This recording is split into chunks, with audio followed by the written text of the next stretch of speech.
So 3-game winning streak. The league is wide open. We just watched, week 14, no Niners football. Every team you think is good isn't that good. Yeah. So I think a lot of people are thinking, why not this year? Right? They got the special teams. They got Saleh. They got 2 quarterbacks. Why not? Well, if it doesn't work out for the Niners, and odds are it won't. I mean, really, it's the NFL. If they don't win the Super Bowl this year, what do you think will be the biggest reason why? The number one reason they fall short, if they fall short. It's their defense. They don't have Nick Bosa. They don't have Fred Warner. No Michael Williams. But the Bosa and Warner thing, that's the biggest problem. And I think that when they go against elite offenses, like we saw against the Rams, and we'll see later on going into better offense like the Bears and the Seahawks, if they struggle against the Bears and Seahawks in back-to-back weeks, or even struggle against the Colts, so 3 weeks in a row they struggle, I'm gonna have no confidence that they're gonna go out there and take on teams in the playoffs and be able to get all the way to the Super Bowl and let alone win it. That's their biggest flaw is their defense. They're so thin on defense. And I think that's going to be the problem that's going to hang them up, is that even if the Niners offense starts to score, can they stop the other offense? I don't think they can. I don't. Yeah, it's interesting. I mean, they're well coached on defense. Oh, absolutely. They have some good players. They're actually solid against the run. It's just that the Niners' run game is bad. So it's like the opponent can run better than the Niners can run most of the time. And then you mentioned with Warner and Bosa not being there, that really affects the passing game the most. As good as Warner is against the run, so is Tatum Bethune. Warner is the best coverage linebacker I've ever seen. He shuts down the middle of the field. Bosa's an elite edge rusher. Amazing. Without them, I mean, you look at the stats. Passer rating allowed, average passer rating allowed. The Niners are like 101, which is like fifth or sixth worst in the league. And their quarterback right now, his quarterback rating's 87. I mean, he's kind of struggling. He's turning the ball over. He's not pushing it down the field that well. So if you're going against a team that can really throw, Detroit, Green Bay, the Rams, how do you keep up with that? Unless Jair Brown has an interception, Lenore has an interception. And that's what the Niners have been getting recently. Yeah. But it seems like they just can't keep – I mean, go back to that Rams game where Mac Jones played. That was as probably the best game a Niners quarterback has played this year. He was as close to lights out as you could be. 33 of 39, 3 touchdowns, 1 pick. It was not nearly enough. Not even close to enough. Yeah. Because the Niners defense was basically like, all right, we're just going to play zone and hope that Matthew Stafford makes a mistake. No, he didn't. No. He did the opposite. Lit him up. Yeah. And when you look at these two teams, I mean, or when you look at the Niners, I should say, the Niners, when it comes to like offense, they have the number 5 ranked passing offense, or number 6 ranked passing offense in the league. Yep. But then when it comes to total defense, they're number 20. And the teams that are in the playoffs are all top 10, basically all top 10 teams. Rams are ranked number 13, but we know how good they can be. So that's the problem, is the game we saw against the Rams, that's my biggest fear, is that we get in the playoffs and we can't stop the other offense because our defense just isn't that good. Now, granted, we're going against Matthew Stafford, the next coming of Grant Cohn over here. He absolutely lit them up. And so, but we kind of expected that. We kind of expected Stafford to light it up. And it was more of like, how can you stop Stafford? And they couldn't.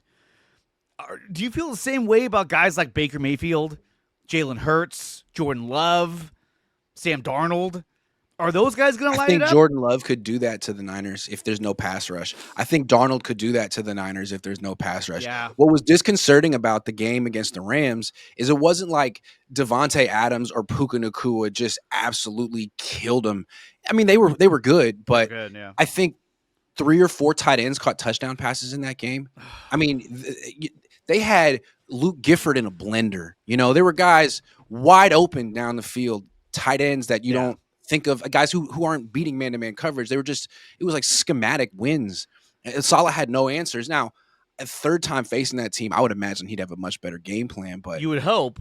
I mean, you did well against the Browns. Guess what? They have no receivers you're worried about. When you get to the playoffs, you got to face the Seahawks without Warner and Bosa, and you got to have an answer for JSN. I don't know if you have that. That's a lot, and right now the Seahawks are on fire. I mean, they're winning games. Their defense has been really, really good. They have the number 6 ranked defense in the league.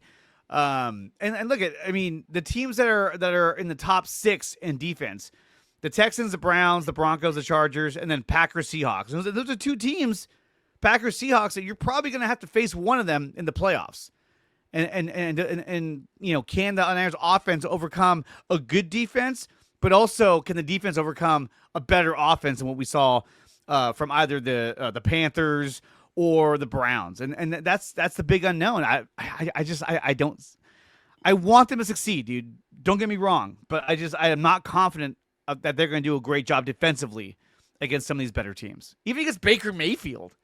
I just think it's going to be interesting to see how this goes down. If they ultimately lose a playoff game where Brock plays really well and the offense puts up 30 points, but the defense has another stinker like they had against the Rams, and they have no pressure. Like that game, they didn't touch Stafford. If that's how it ultimately goes down, I think it'd be a shame, because on paper, this offense is really, really, really good, especially if Brock's playing at his best. And you can't expect this offense to go anywhere without like a pass rush to complement it. Yeah. All you need is a pass rush if the offense is legit. Forget the run defense. Teams are going to be playing catch up. And there were so many pass rushers available, and you didn't even have to give up a first-round pick, and you just decided not to. So it would be a shame if the offense really catches fire and they lose because they can't touch the opposing quarterback. Like that's an issue you could have solved. I mean, not getting anybody, it was so hard. That Keon White and Cleveland Farrell was a good start. It was a great start, but it's not enough. Yeah. They needed to get somebody. I don't care if it was Jalen Phillips, if it was Chubb. They needed to get somebody that could put pressure on the quarterback. And at least it sends a message to the rest of the team like, hey, we went and got somebody just to give us a hand. Here's some more reinforcements. Let's go. We expect to win the Super Bowl this year. You do nothing. It's like, hey, guys, we're just trying to get to the playoffs to get the ownership off our back because last year was rough. Well, next year is what it's all about. Do you think that getting the playoffs is good enough for this season? Or do you think ownership will say, no, this was a freaking failure? No, I think when they gutted the roster, took on a record amount of dead cap, they were pretty much saying, look, we understand you have some excuses this year. You're going to go young. Make the playoffs, show improvement, and the make or break year. I think the make or break year is 2026.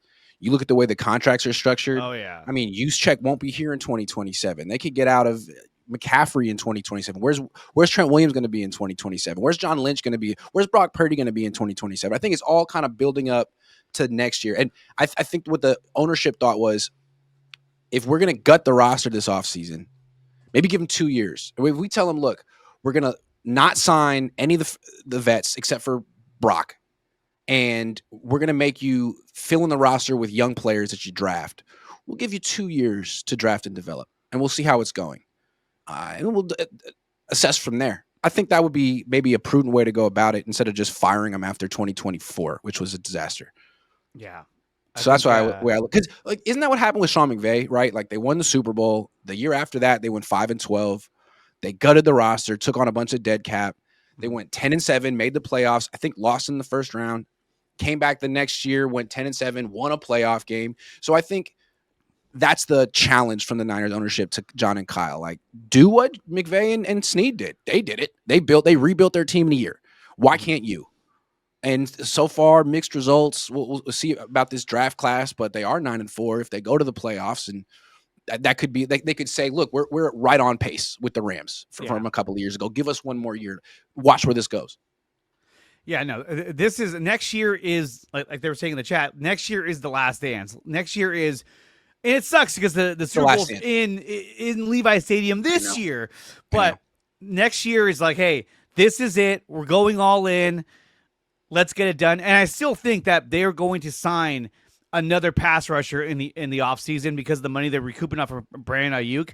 I think the Niners are infamous for trying to get pass rush. And so I think they're going to, if they don't draft another pass rusher in the early rounds. But next year is definitely the last dance. And if they don't get it done, I think we might see the end of the John Lynch era. They won't part with Kyle Shanahan, but I think Lynch might be out if they don't do anything next season. Yeah, I mean, Also, if they go on a deep playoff run this year, maybe he gets an extension. If they lose in the first round, he could be a lame duck next year. Again, his contract goes through 2026, which is interesting. Kyle's through 2027.